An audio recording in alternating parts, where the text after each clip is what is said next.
নমস্কার সকলকে, আমি ভিখারি টিভি থেকে বলছি। আমি একজন না খেতে পারি রিপোর্টার, আর আজকে চলে এসেছি একজন তরুণ ছাত্রের কাছে যে সবেমাত্র উচ্চ মাধ্যমিক পরীক্ষা দিয়ে বেরোলো। তো জেনে নেবো তার কাছ থেকে সে কেমন পরীক্ষা দিল। তো প্রথমেই বলি উচ্চ মাধ্যমিক পরীক্ষা। কি বললাম? উচ্চ মাধ্যমিক পরীক্ষা।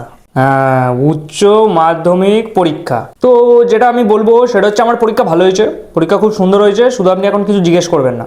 যাই হোক, তো প্রথমত হচ্ছে আমাদের একটা দাবি আছে। দাবিটা হচ্ছে পরীক্ষা হলে আমাদের কোনো অসৎ পথ অবলম্বন করতে দেওয়া হচ্ছে না, যেটা আমার বিরাট বড় দাবি।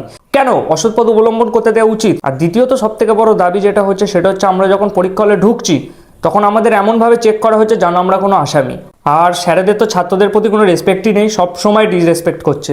স্যার কি জানে আমাদের কথা? আমাদের মতো ছেলেদের স্যার ডিসরেসপেক্ট করছে। হ্যাঁ, আরে ভাই, আমরা পরীক্ষার আগের দিন রাতেও কিছু পড়ি না, না পড়ে পাস করি, ঠিক আছে? যারা ফার্স্ট হচ্ছে তারা কি পারবে না পড়ে পাস করতে?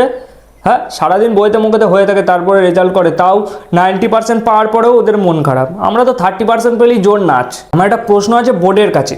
তো আমাদের প্রশ্নটা যিনি করেছেন তিনি প্রশ্নটা কোথা থেকে করেছেন একটু তিনি বলবেন? কারণ বাথরুমে যা হোক করে গিয়ে গুগলে যেই সার্চ করছি, গুগল দেখাচ্ছে নো অ্যাভেলেবেল। তার মানে গুগলেও অ্যান্সার দিতে পারছে না, তাহলে কোথা থেকে প্রশ্ন হয়েছে? তো আমার খুব ভালো লাগলো না খেতে পাওয়া রিপোর্টার দাদার সাথে কথা বলে। তো যারা যারা এখন আমাকে দেখছেন প্লিজ ফলো করে দেবেন।